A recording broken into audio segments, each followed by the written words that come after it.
Muy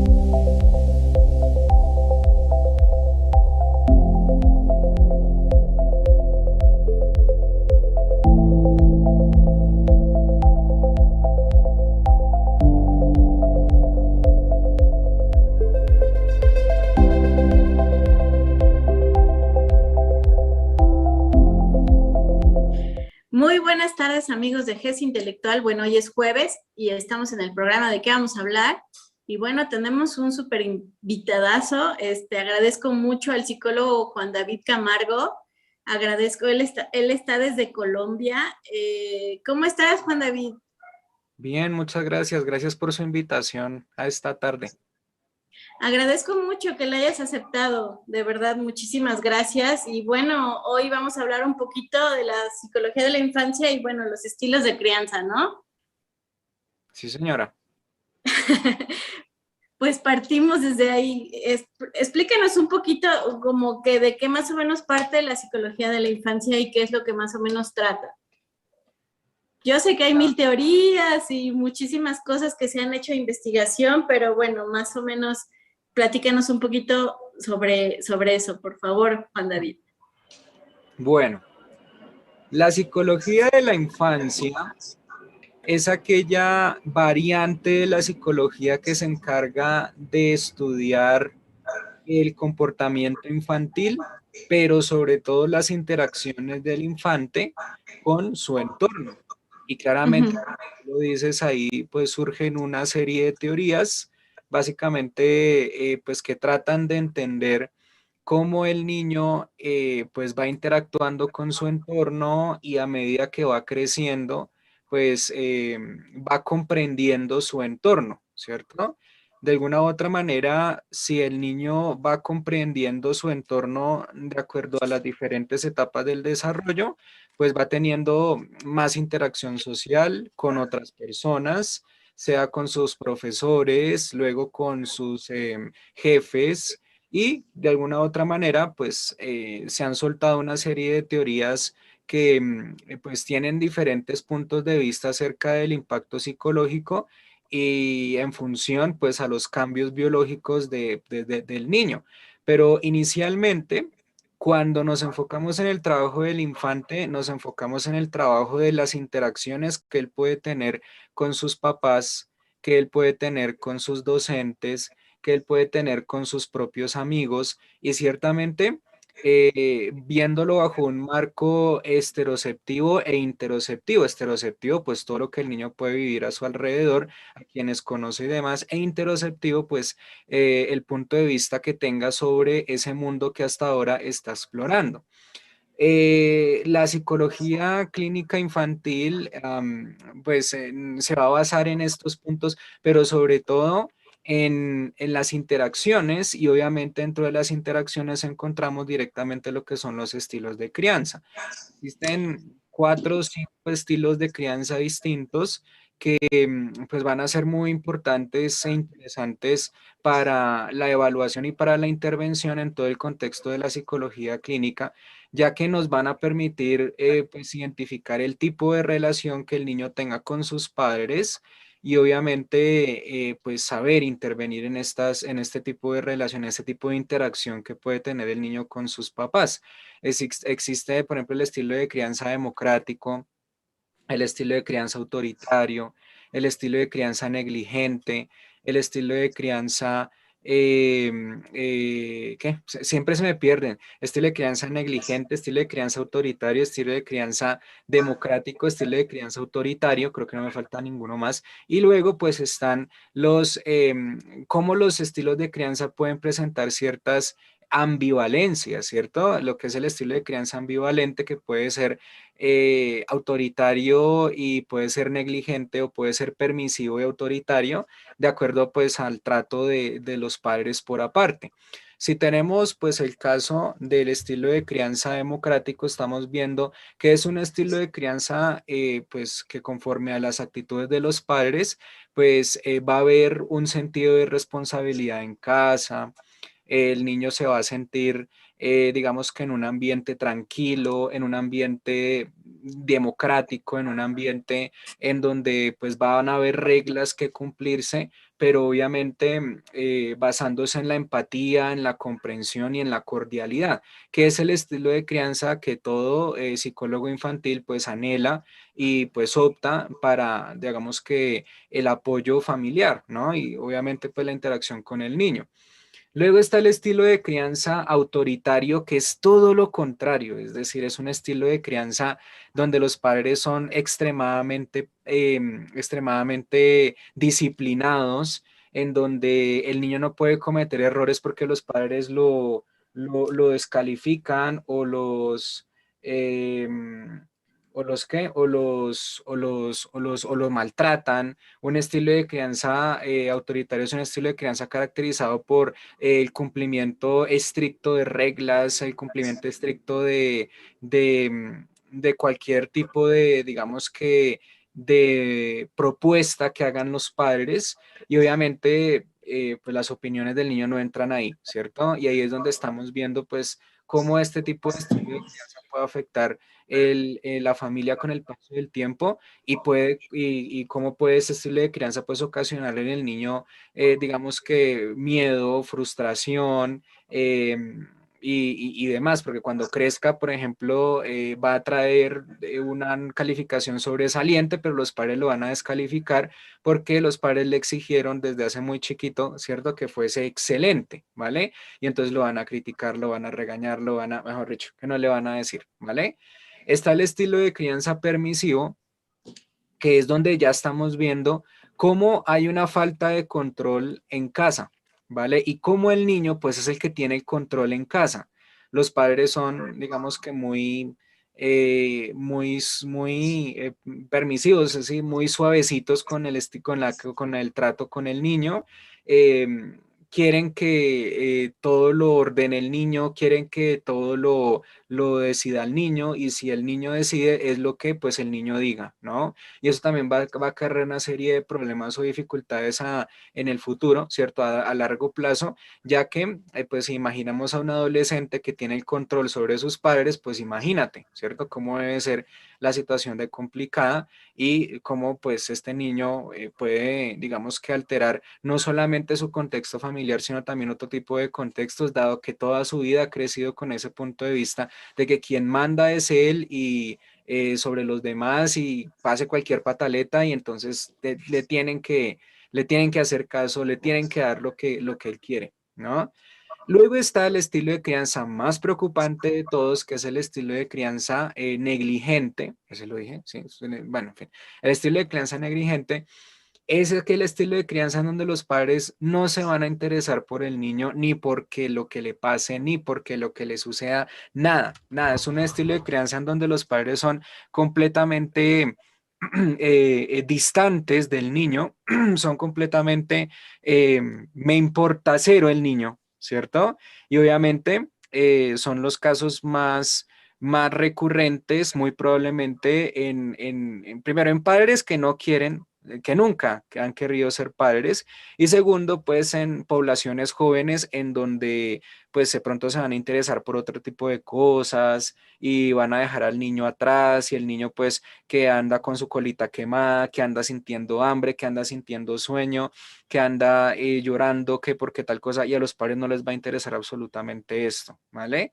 Em, Obviamente, pues dentro de las ambivalencias, pues encontramos estilos de crianza negligentes y autoritarios, o podemos encontrar estilos de crianza, por ejemplo, permisivos y autoritarios, o democráticos y permisivos, y nuestro objetivo es que los padres, pues lleguen a un acuerdo, ¿cierto? Y pasen de esas ambivalencias o de un estilo de crianza específico que de pronto esté afectando el área de ajuste familiar a, pues, un estilo de crianza totalmente democrático, ¿no? Es un estilo de crianza que me permite permita pues identificar que tanto papá y mamá están cumpliendo unas contingencias de reforzamiento que aumentan la probabilidad de conductas deseables, que también están cumpliendo contingencias de castigo que, si bien se permiten corregir al niño sin necesidad de lastimarle psicológica o físicamente, pues está bien, ¿vale? Como la restitución, como la práctica positiva, como el costo de respuesta y demás, ¿vale? Entonces, esos son los estilos de crianza que pues la psicología clínica infantil suele estudiar, y obviamente pues suele integrar dentro de todo el apartado del análisis funcional, ya que pues cada estilo de crianza se mantiene por determinadas funciones, ¿vale? Y claramente lo ideal sería pues establecer comportamientos deseables, comportamientos que le ayuden a crecer al niño, que le ayuden a tener un entorno familiar óptimo y no solamente por el punto de vista conductual, sino también por el punto de vista de los derechos. ¿Qué derechos tiene el niño? ¿Qué deberes tiene el niño para con sus padres? Así como también qué deberes y qué derechos tienen los padres para que pues se pueda tener una relación muy tranquila, muy amena y por ende pues un gran crecimiento saludable del niño, ¿vale? Y eso son otra de las variables que el psicólogo pues tiene que revisar, ¿no? Dentro de los estilos de crianza, que las razones por las cuales el niño puede que esté desnutrido o puede que esté de pronto muy gordito, o las razones por las cuales los padres se han separado y esto ha afectado el estilo de crianza del niño y demás, ¿vale? Son variables que digamos que son como lo básico y lo principal para pues determinar qué tal está el estilo de crianza y en donde pues nosotros podemos involucrar los llamados genogramas.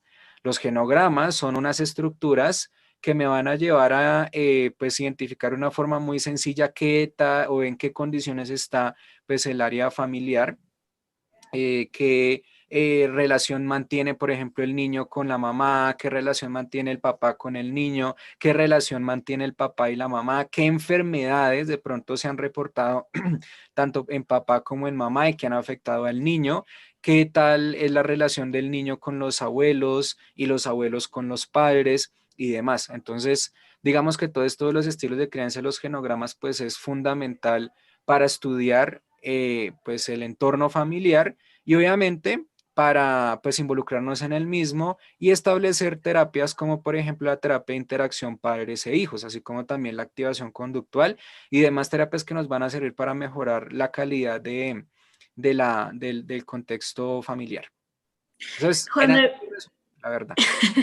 Juan David, con respecto a cada uno de los estilos de crianza, el contexto que puede haber, el ambiente, ¿qué tanto o sea, hay evidencia sobre las secuelas o las consecuencias pues no sé, de cada sistema de aprendizaje o de cada sistema de crianza? Qué hay en adultos? ¿Cómo se ve? ¿Cuál es el mejor sistema de crianza?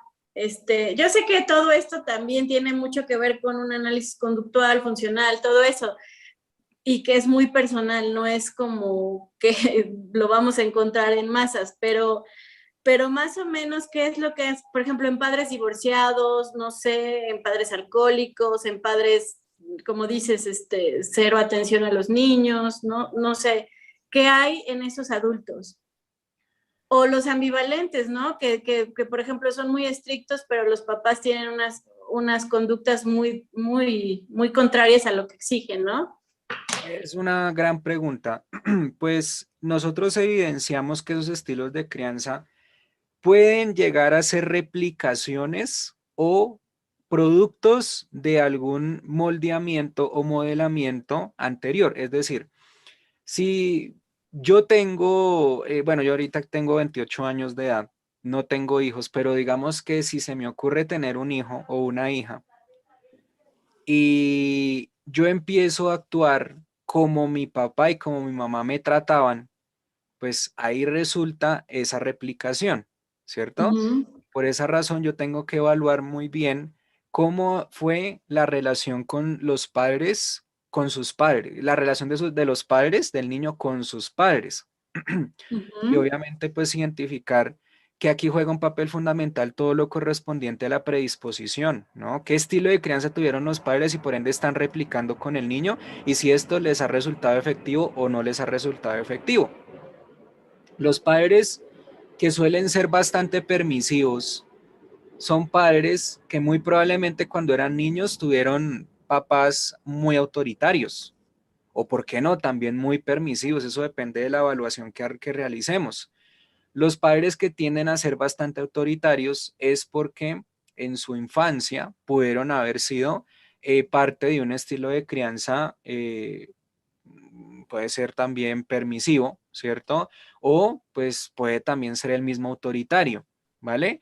Los niños, Lisette, son como esponjas, Ujú. literalmente son como esponjas, porque a las edades de, por ejemplo, 4 a los 7 años, 4, 8, 9 años incluso, suelen repetir o suelen replicar todo lo que vean en la casa, todo. Si el papá le pega a la mamá, seguramente el niño lo verá y lo va a replicar con una niña o con otro niño, interpretando esto como una situación normal cuando realmente no lo es. Igual en situaciones de juego, el niño empieza a generalizar este comportamiento, problema, hasta el punto incluso de con sus primeras parejas, ¿vale? Y entonces ahí el niño se va involucrando no solamente con una serie de comportamientos que observa y repite por modelamiento o imitación, sino que también hay reglas verbales que van transitando con el paso del tiempo y se van fortaleciendo, en el sentido de que si a los 5 años o no, a los 5 años no, a los 7 años el niño escuchó al papá decir, así es como se manejan a las mujeres, muchacho, así, así, ellas hacen lo que uno les diga porque es que uno tiene que ser el hombre de la casa y no hay que dejarse de las viejas, usted tiene que ser así con ellas, ¿vale? El niño va escuchando, va observando y va aprendiendo. Y no solamente se replica el comportamiento, sino pues que también se transmite ese aprendizaje, esa regla verbal. Yo recuerdo muy bien un caso de un chico que le jalaba el cabello a las niñas y lo hacía siempre en momentos de juego. Al principio yo decía, ay, tan brusco, ¿por qué le jala el cabello a las niñas? Resulta y pasa que este niño cuando lo evalué me dijo, es que mi papá me ha enseñado que no dejarse de nadie, ¿cierto? Y que a las niñas se le jala el cabello, ¿vale? Además, doctor, una vez vi cómo mi papá le jalaba el cabello a mi mamá y mi mamá se estaba riendo y estaba como riéndose como raro y estaban los dos desnudos y entonces yo dije como, ay, tan chévere, mire lo que están haciendo y pues lo estoy replicando aquí, o sea, no lo estoy replicando, sino lo estoy haciendo también con las niñas porque me parece divertido, porque mi papá me enseñó que era divertido y también porque pues esa noche en que yo me metí al cuarto a escondidas y los vi, me pareció también divertidísimo porque mi mamá no estaba llorando, mi mamá era feliz. Pues claro, ¿cierto? Pues el niño vio a los papás teniendo relaciones sexuales tras del hecho y obviamente pues está replicando este comportamiento, ¿vale? Claramente pues todo corresponde a esa predisposición, todo corresponde a esa historia de aprendizaje, a esas reglas verbales y muy probablemente ahí podremos identificar las razones por las cuales el padre se comporta de determinada manera y exige cosas determinadas a su hijo, incluso en edades que pues no tiene cabida. eh, Está la típica frase de los papás diciendo, ah, sí, es que si yo monté triciclo a los 6 años, ¿por qué mi hijo que tiene 8 años no lo hace? Es que es un tonto, es un bobo, ¿qué es lo que le pasa? Y ahí es donde comienzan las dificultades con los padres. Entonces, digamos que la evidencia más importante que nosotros podemos tener es el análisis diacrónico correspondiente con la predisposición de los padres y obviamente pues hacerles entender, ¿cierto? De alguna u otra manera que el niño, si bien es su hijo, es un ser humano totalmente distinto, es un ser humano que pues está aprendiendo cosas nuevas y que tiene perspectivas totalmente diferentes a los que ellos tienen, ¿vale? Por tanto, si ellos tuvieron una historia de aprendizaje muy fea, muy dura, por así decirlo, en su infancia, no tienen que hacerlo con el niño otra vez, no tienen que repetir esa historia con el niño, porque pues si lo hacen, el niño va a volver a repetir exactamente lo mismo y el ciclo pues nunca se va a romper. Ok, a veces sucede todo lo contrario, como decías, ¿no? Estuvieron una situación difícil y tratan de no repetir ese comportamiento, ¿no? Claro, eso es lo que llamamos resiliencia. Cuando de Ujú. pronto el niño pues ve que algo está ocurriendo y es algo muy grave lo que está ocurriendo, por ejemplo, violencia intrafamiliar, pues los seres humanos somos capaces de tomar conciencia y entonces pues hacer lo contrario, ¿cierto? Si yo viví todo mi contexto, toda mi vida, toda mi infancia, toda mi adolescencia y parte de mi adultez joven en casa con una familia maltratadora, seguramente cuando yo tenga a un hijo, pues trataré de pues no repetir la misma historia y claramente pues seguir adelante a pesar del dolor, a pesar del sufrimiento que esto me causó, ¿vale? Entonces, claro, obvio, está la parte de la resiliencia como también la parte de la replicación, que es como una de las variables más interesantes que el psicólogo debe encargarse. Obviamente, pues optar por la resiliencia y también por otra serie de caminos que pues le van a asegurar a la persona que la historia no se tiene por qué repetir. Con respecto a la autosuficiencia en los niños, ¿cómo es que podemos llegar a tener hijos de algún modo autosuficientes, sanos en esa parte, ¿no? Que se sientan seguros, eh, ese tipo de cosas que podemos hacer los padres como para replicar ese comportamiento en ellos. Bueno, es una pregunta muy interesante. A ver, la autonomía. La Ujú. autonomía es una, vamos a decir, vamos a llamar que la autonomía es una serie de habilidades que con el paso del tiempo se tienen que fortalecer, ¿cierto? Y se tienen que fortalecer a partir de el acompañamiento de los padres y luego, por así decirlo, de cómo los padres van dejando, van permitiendo que el niño haga las cosas de acuerdo a su propia toma de decisiones. Es muy importante que los niños empiecen a tomar decisiones desde temprana edad. ¿Por qué? Porque si constantemente les enseñamos que el adulto tiene y solamente el adulto tiene la razón, pues vamos a involucrar al niño en un contexto de gran confusión y hasta el día de mañana puede darle acceso a cualquier adulto cuando realmente no es así, ¿vale?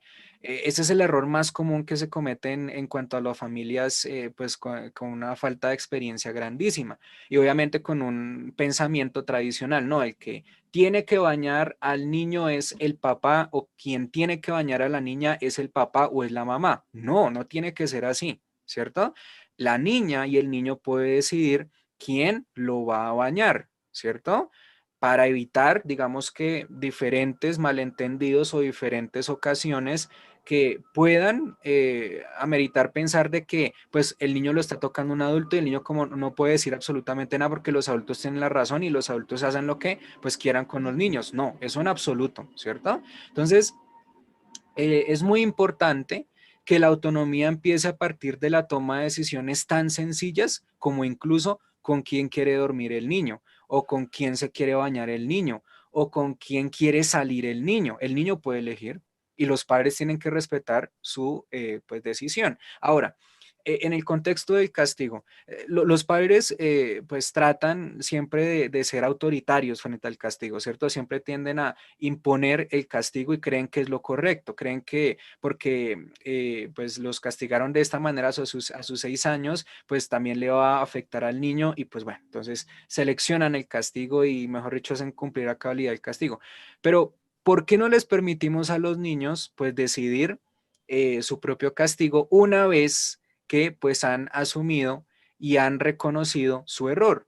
Yo sé que de pronto suena un poco polémico esto porque pues en el sentido de la toma de decisiones los niños pues qué castigo de pronto pues qué castigo tan severo pueden elegir, pero si de pronto se les va a contextualizando con el paso del tiempo a digamos que ser consciente de sus acciones y ser merecedor de algo que puede que no le guste, pero siendo consciente, por ejemplo, el niño puede decirnos, sí, papá, yo fui consciente de que rompí el vidrio y no me permitas la consola de videojuegos durante una semana. Pues eso ya es una decisión que debe respetarse y que no se debe tomar a la ligera, sino de una manera muy seria. ¿vale? Si yo tengo una niña de 7 años que me ha dicho esto, no, papá, si yo me porté mal en el colegio, le jalé el cabello a otra niña y realmente no merezco helado ni merezco la consola de videojuegos durante una semana, uno con mucho cariño y con mucho afecto se le puede acercar y decir, listo, mi corazón, listo, mi amor, eso es lo que vamos a hacer entonces, porque tú reconociste tu error y tú misma pues estás cayendo en cuenta y asimismo pues estás seleccionando lo que tú crees merecer, ¿vale? Y así lo vamos a hacer, ¿vale? Y entonces se hace. Pero si el niño empieza a sugerir algún tipo de castigo que es como decimos aquí en Colombia, como muy chimbo, como que no, pues ahí sí se tendría que dialogar con el niño y decir, no, mira, tú no mereces esas cosas como tan sencillas. Tú cometiste algún error muy, muy grave, ¿vale? Aquí tenemos unas cosas que te gustan.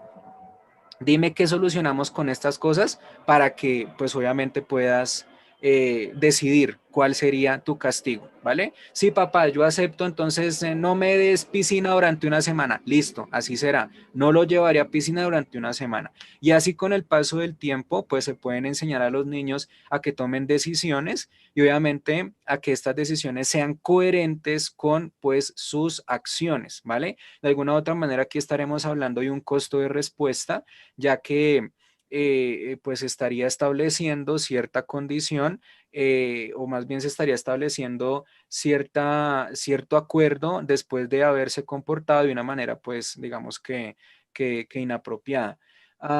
Ahora, eso es un punto en cuanto a la autonomía. Otro punto en cuanto a la autonomía sería que el niño pues dialogara con los papás correspondiente a alguna acción que hizo, una acción que puede ser buena, una acción que puede ser, pues, en términos coloquiales, digamos que mala, ¿cierto? Y entonces decidir junto con los papás y entonces llegar a un acuerdo junto con los papás, ¿de acuerdo?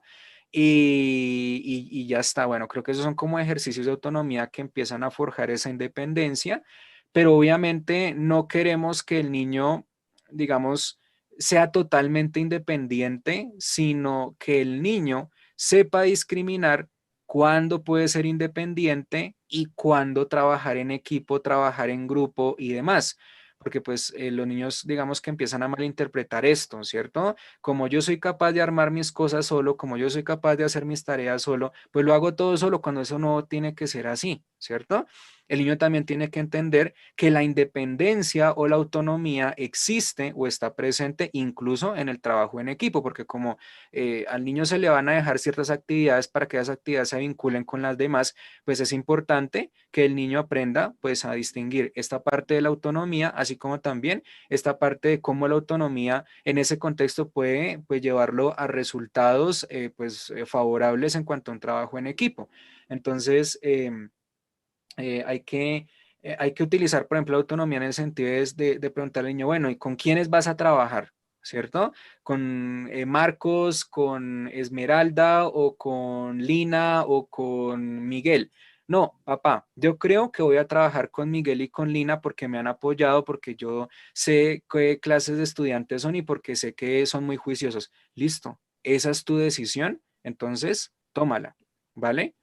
Y se le refuerza esa parte de autonomía, se le afirma Por y bueno, supuesto. para que el niño vaya teniendo pues esa conducta repetitiva, ¿no? Supongo. Claro. Ahora, es muy importante que los padres se involucren en el desarrollo de la autonomía, empezando a trabajar como equipo, ¿cierto? Si yo quiero que mi hijo haga unos sándwiches, si yo, por ejemplo, no llego a estar y solamente está el niño en la casa con la mamá y la mamá está trabajando y el niño le da hambre, pues yo esperaría que el niño se hiciera un sándwich o esperaría que el niño se hiciera una malteada con galletas.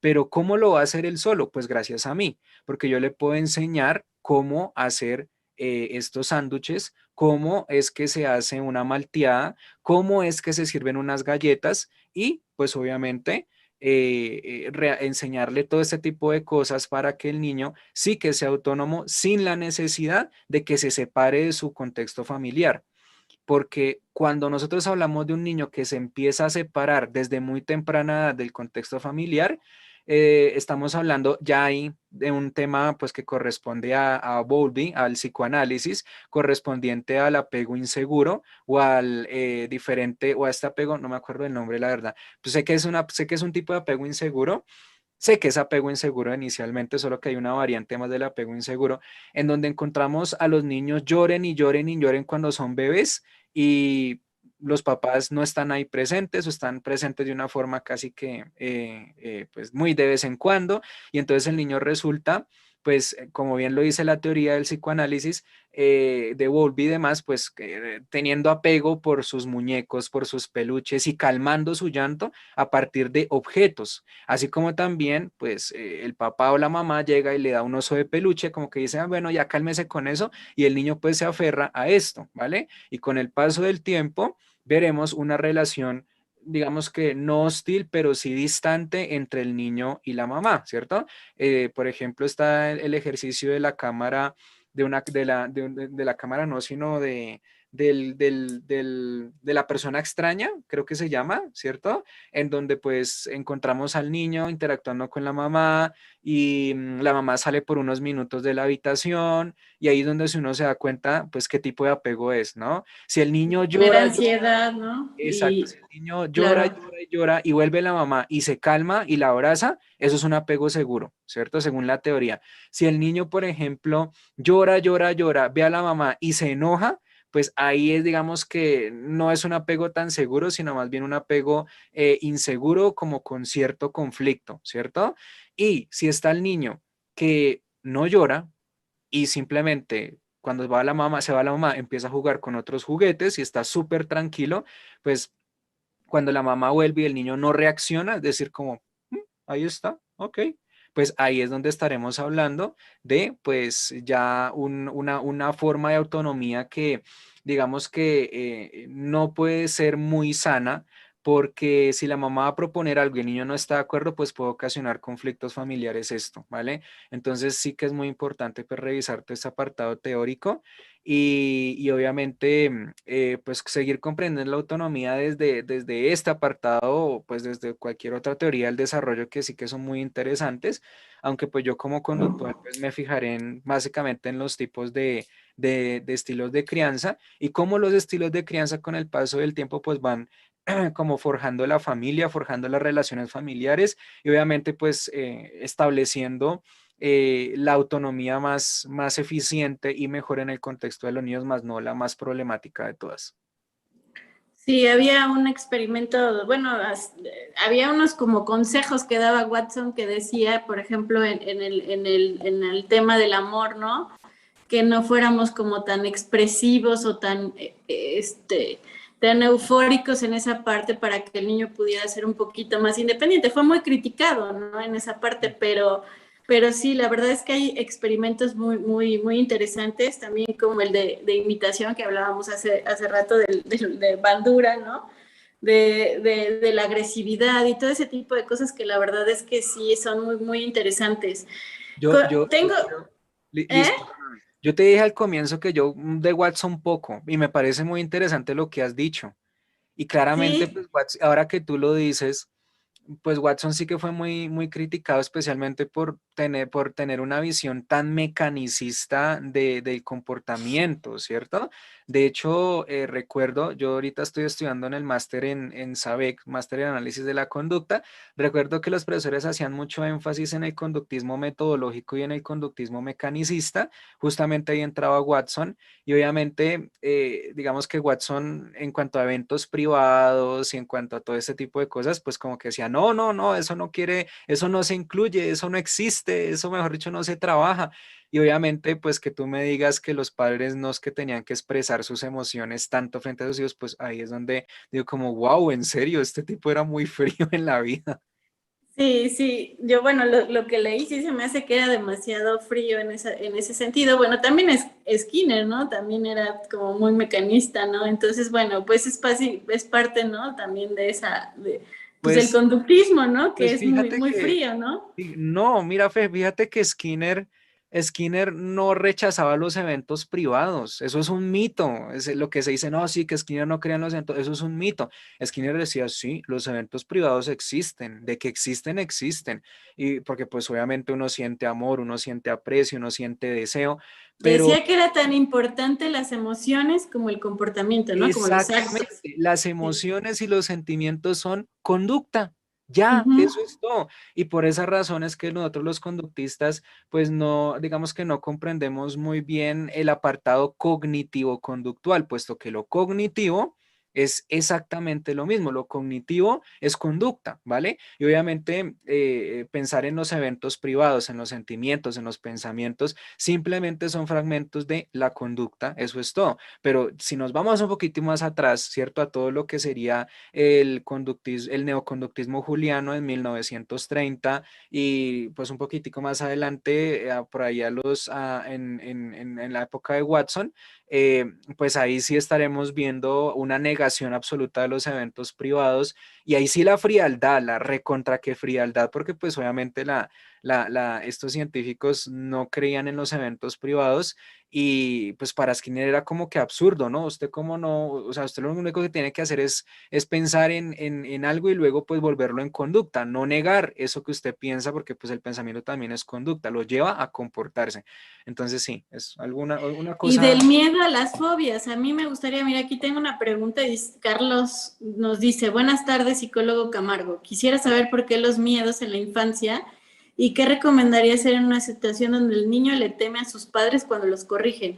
Y bueno, de ahí van las fobias, ¿no? El miedo, las Claro, fobias a y ver. todo ese tipo de cosas, ¿no? Gracias Carlos por la pregunta, muy interesante, porque los miedos, al igual que en la adultez o al igual que en la adolescencia, parten de el contacto con un estímulo que nos genere muchísimo Aversión. estrés, ¿cierto? Ujú. Es un estímulo estresante que nos causa pavor, que nos causa en términos más respondientes ese conducta de rechazo, de retirar, ¿cierto? O de gritar o de sobresaltarse, ¿cierto? Em, si estudiamos, por ejemplo, el caso del bebé Albert, ese sí me lo sé, porque de Watson muy poco, pero ese el ejemplo del bebé Albert, yo creo que todos los psicólogos pues lo conocen, pues ahí Sí. parte de pronto el estudio de las fobias y el estudio de los miedos. ¿Qué fue lo que pasó con el bebé Albert? Pues el bebé Albert se sometió a un procedimiento de condicionamiento clásico de orden superior, ¿cierto?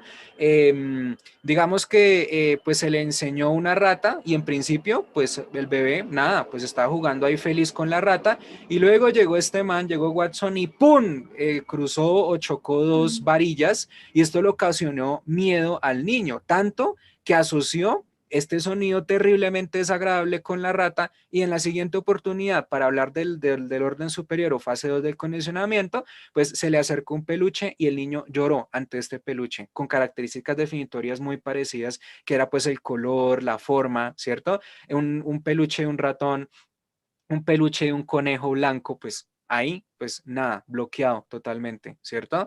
Y claramente empezamos a entender cómo las fobias, digamos que son por eventos estresantes o incluso pues eventos en donde partimos de un condicionamiento clásico y que es muy importante pues tratar bajo el contexto de la exposición, por ejemplo, bajo el contexto de la exposición prolongada y la desensibilización sistemática en donde, si bien nosotros partimos de un apartado, digamos que privado, un apartado interno, como el hecho de que el paciente asigne de 1 a 10, de una escala de 1 a 10, qué tan ansioso se siente ante tal evento, ante tal estímulo que le genera estrés, que le genera miedo, pues la idea es que constantemente acerquemos cada vez más al paciente frente a este estímulo o un gradiente de estímulos correspondientes con ese miedo inicial para que pues el paciente con el paso del tiempo pues se vaya habituando y vaya perdiendo miedo o dicho de otra manera, pues ese condicionamiento pase a ser un total contracondicionamiento, ¿cierto? En donde ya pues no se va a sentir miedo, donde ya no se va a sentir absolutamente nada.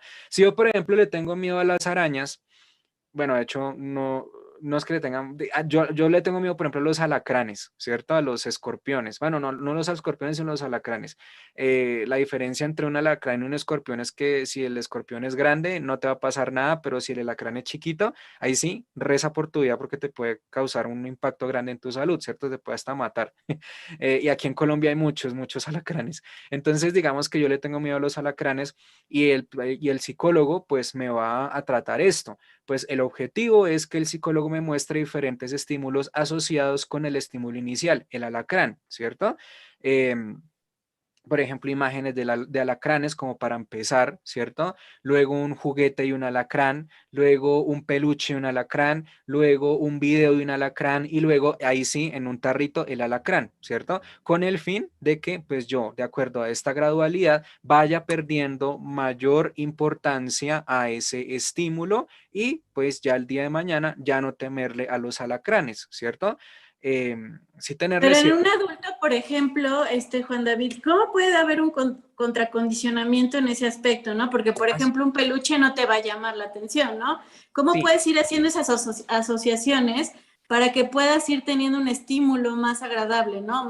Más... una reacción estimular más agradable. Bueno, pues en los adultos, no, pues es que, a ver, yo digo una cosa y es que los míos no tienen edad, ¿cierto? Si tú le Ajá. temes a algo, si tú le temes toda tu vida a los payasos, algo sobre los payasos te causará mal rollo, ¿vale? Ujú. Podemos comenzar con una gradualidad de estímulos que por ende está perfecto. Si el adulto considera ridículo que yo le pase un peluche y un payaso, pues ok, ya ha superado ese estímulo sobre los payasos. Ok, pasemos a un estímulo peor, a un estímulo Ujú. más avanzado, un estímulo más complicado.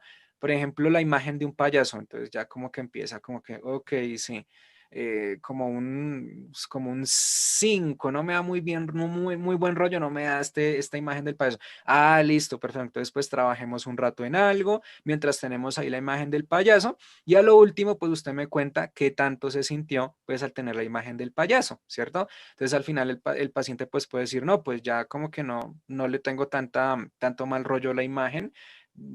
Inicialmente comencé un 5 pero pues ahorita está un 3, ¿cierto? Pues ok, listo, perfecto. Pasemos a un siguiente estímulo, ¿vale? Muchos consideran que la exposición es algo cruel. De hecho Ujú. suena cruel, de hecho suena muy cruel, pero es algo necesario.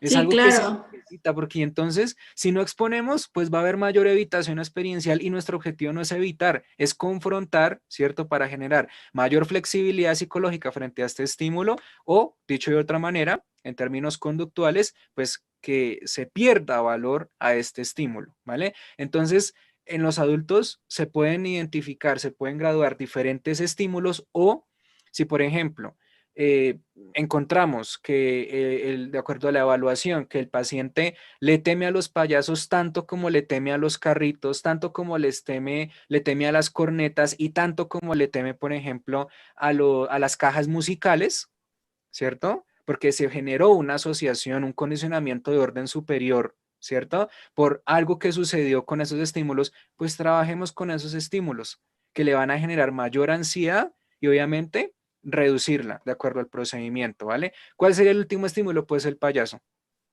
A ver, Sí. qué es lo que puede estar pasando ahí, ¿vale?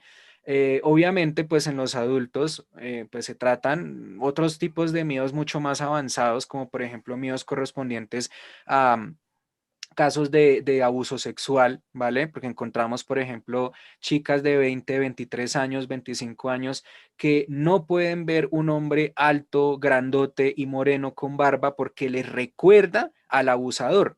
Igual, tenemos que hacer exactamente lo mismo. ¿Cierto? Tenemos que hacer exactamente lo mismo, citando en la sesión, pues, qué elementos le generan ansiedad y que le recuerden a este abusador, ¿cierto? Y entonces utilizarlos con el fin de exponerla ante los mismos y así, con el paso del tiempo, disminuir esa ansiedad y esos miedos.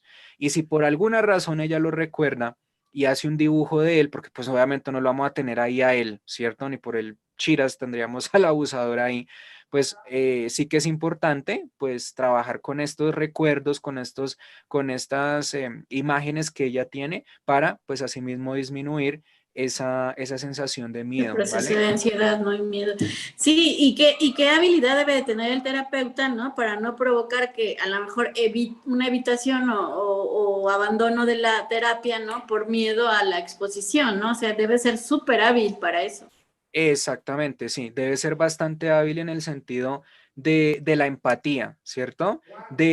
Regálame un momentico, qué pena Sí, contigo. claro.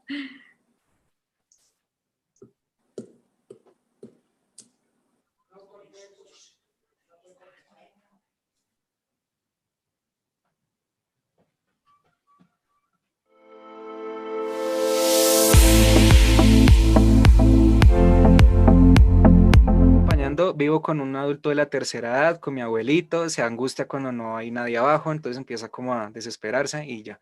¿Ok?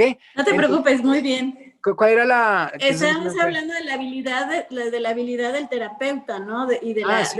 hacia la exposición, ¿no? Sí. Empatía, Eh, mucha empatía y no presionar al paciente. El paciente llega, hagamos de cuenta que todo este proceso incluso se encierra en una nube grandísima llamada moldeamiento, ¿cierto? El ujú. paciente, digamos que va a llegar hasta donde puede, pero el objetivo es que si llega hasta donde puede, no quiere decir que retroceda, sino que en la siguiente oportunidad avance un poquito más, considerando este avance una aproximación sucesiva que reforzarle, de acuerdo a, pues, obviamente la pérdida de miedo o la pérdida de ansiedad, ¿cierto?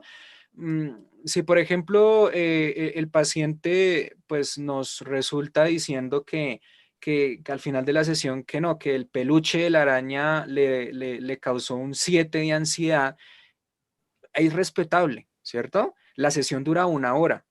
¿Mm? Y obviamente Ujú. nosotros no podemos seguir obligando al paciente a que pues entre más en contacto con este estímulo, ¿cierto? No podemos hacer esto ni por el chiras, ¿vale? Debemos respetar hasta donde llegue, ¿vale? Y en ese punto, pues al siguiente día, pues avanzar un poquito más, ¿vale? Todo esto es un proceso, por así, como ya lo dije, como de moldeado, en donde yo voy a ir muy despacio con el paciente y asimismo el paciente pues va llegando un poquitín y un poquitín y un poquitín más lejos correspondiente a la superación de ese miedo.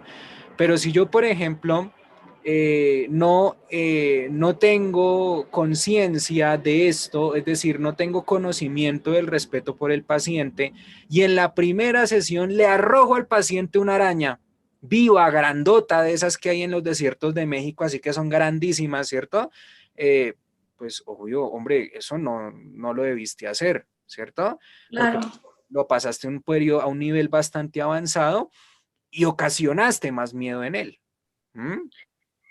Oye, yo sé que ya nos quedan 5 minutos, ya se pasó la hora, la verdad es apasionante hablar de todo esto, la verdad me encanta, pero me gustaría que con respecto también al miedo, sobre todo en los niños, el miedo de los padres, ¿nos podrías hablar un poquito de refuerzo positivo y aprendizaje para no reforzar a lo mejor el miedo y para ser como empáticos con el niño en cuestión de los castigos o por el miedo a los padres, todo ese tipo de cosas? A lo mejor simplista, reduccionista, un ejemplo antes de irnos. Yo sé que esto Bueno, es para una hora, yo lo sé, pero no, algo así pues para que en los... cuanto al reforzamiento positivo, pues, ¿qué sería una situación reforzante en donde se refuerce el miedo? Pues el hecho de salir corriendo frente al estímulo que le genera ansiedad al niño.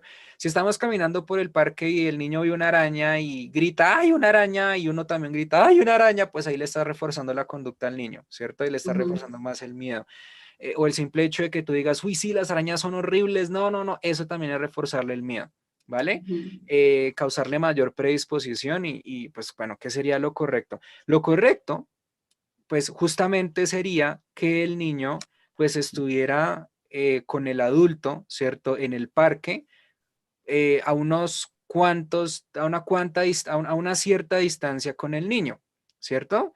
Si el niño empieza a llorar y empieza a decir que no quiere estar ahí, que por la araña, y entonces empieza que no sé qué, qué dice más, pues la idea es que el padre o la madre lo acompañe en ese momento, le dé un abrazo en ese momento, lo comprenda en ese momento, es decir, estoy hablando como estar inmóviles, ¿cierto? La araña está lejos, pero el niño la vio y el niño puede llorar, uno lo puede abrazar, uno le puede decir, está bien, no te preocupes, tú estás conmigo, está bien, ¿cierto? Pero de ninguna manera inculcarle más miedo sobre la araña, sino prestar, digamos que una compañía en ese momento, ¿vale?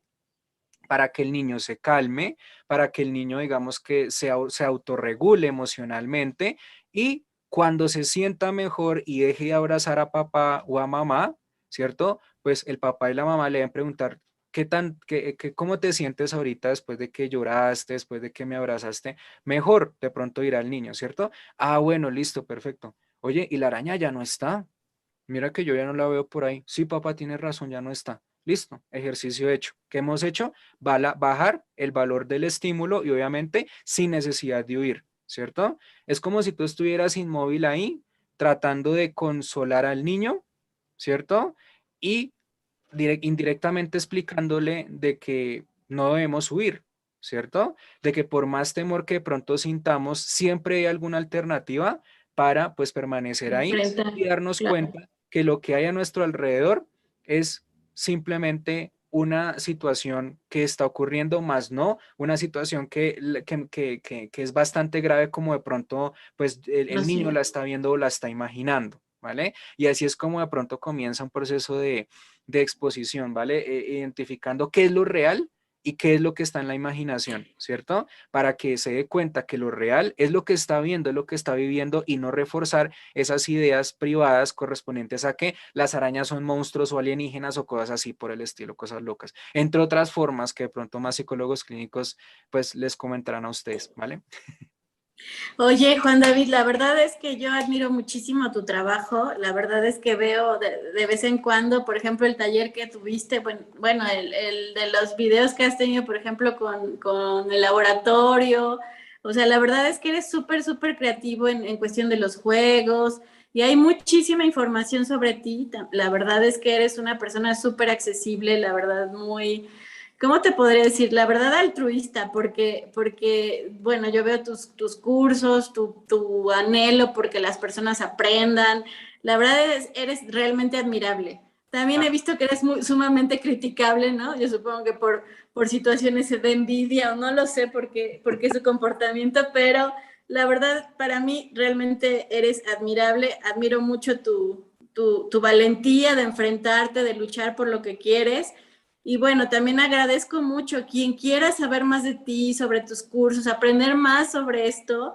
¿Dónde te pueden localizar, Juan David? Porque la verdad es que no se pueden perder tus enseñanzas. ay, muchas gracias. No, pues yo tengo inicialmente la página de Facebook, Análisis Conductual Aplicado PS. Juan David Camargo Reyes.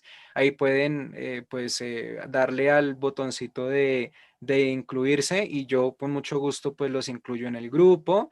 También está el canal de YouTube de Juan David Camargo Reyes. Ahí también pueden ver en todos los videos pues opción de comentarios para que me puedan contactar con mucho gusto.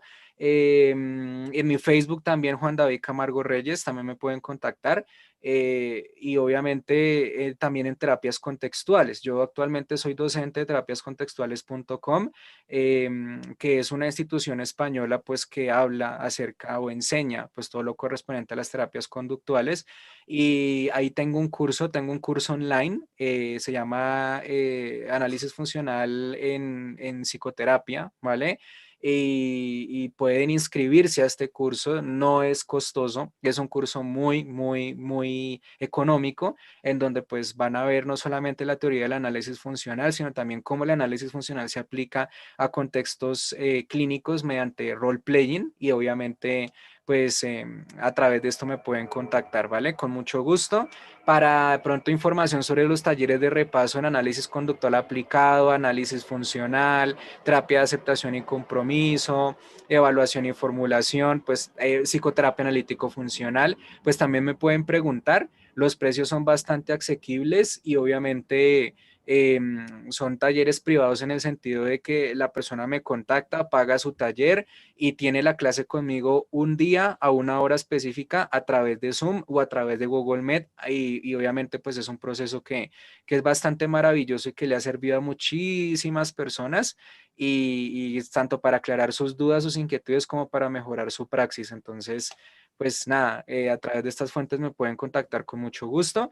Y de verdad, Lices, muchísimas gracias por tu invitación, me alegra mucho. Yo sabía que pues esto me iba a alegrar un poco más. Sí, estaba un poquitín desanimado, la verdad, pero más que todo era por cansancio, obviamente pues por situaciones aquí de casa, pero esta entrevista siempre me dibuja una sonrisa en el corazón, me motiva a hablar de lo que me apasiona y nada, es muy lindo tu espacio, de verdad, te agradezco mucho. Qué pena contigo ser un poco resistente al comienzo, pero pues estoy No, dispuesto.